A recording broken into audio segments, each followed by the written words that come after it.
Joseph Stalin did not sleep like a man who trusted his power. By the time he ruled the Soviet Union absolutely, controlling the world's largest country, commanding millions of soldiers, deciding the fate of entire nations, he slept with a loaded pistol within reach. He rotated between bedrooms nightly, never using the same one twice in a row. He refused to travel the same route twice. He constantly redesigned his residences, adding hidden corridors, extra locked doors, and escape routes meant to confuse potential assassins. This wasn't eccentric behavior. This was survival strategy from a man who understood exactly how dictators die. Because Stalin had climbed to power by making sure other people died first.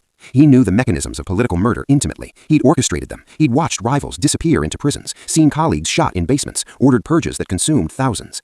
He understood that the same forces he'd unleashed could turn on him at any moment. Someone loyal today might be plotting tomorrow. A trusted ally might become an assassin. So Stalin trusted no one, and he built his entire life around that principle. His fear reshaped everything about how he lived. Staff members arrived one morning to find themselves dismissed without explanation or warning. Guards were shuffled constantly, so no individual could learn his patterns or routines. His security detail changed faces so frequently that familiarity became impossible. Even his doctors feared treating him. One wrong diagnosis, one treatment that didn't work, and you might find yourself accused of being a saboteur or foreign agent. Medical professionals approached Stalin's health with the terror of men defusing bombs. His advisors learned that survival meant obedience and silence. You didn't offer honest assessments. You didn't deliver bad news. You certainly didn't contradict the general secretary. You told Stalin what he wanted to hear, agreed with whatever he said, and hoped you'd make it home that night. Because Stalin's inner circle understood a fundamental truth. Proximity to power was proximity to danger. But the terror didn't stop at the Kremlin walls. It metastasized outward, infecting the entire Soviet system. Through the Great Purge of the 1930s, Stalin's regime executed hundreds of thousands and imprisoned or exiled millions more.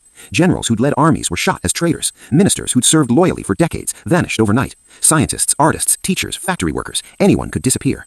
The secret police came in the night and people simply ceased to exist. Loyalty offered no safety. In fact, competence often became a liability. If you were too good at your job, you might be seen as a threat. If you were too popular with your subordinates, you might be accused of building a power base. The safest position was mediocrity and invisibility. The entire Soviet state began to adopt the psychology of its leader. Suspicious, secretive, brutal. Truth became dangerous, so people lied. Honesty invited punishment, so everyone concealed problems. The system that was supposed to build a communist utopia instead built a machine that devoured its own people. Stalin trusted no one because he fundamentally believed no one was trustworthy. And perhaps he was right to believe it. After all, he wasn't trustworthy. Why would anyone else be different? The irony is devastating. The paranoia that Stalin believed kept him safe also created catastrophic failures. When World War II began, Stalin's culture of fear crippled Soviet decision-making. Officers who knew the truth about military weaknesses didn't report them. Reporting bad news could get you shot. Intelligence about Germany's planned invasion was ignored or dismissed because contradicting Stalin's assessment was suicide. False reports replaced accurate ones because survival meant telling leaders what they wanted to hear. So when Nazi Germany invaded the Soviet Union in June 1941, the Red Army was catastrophically unprepared despite receiving numerous warnings. The initial German assault devastated Soviet forces. Millions of soldiers were killed, captured, or surrounded in the open.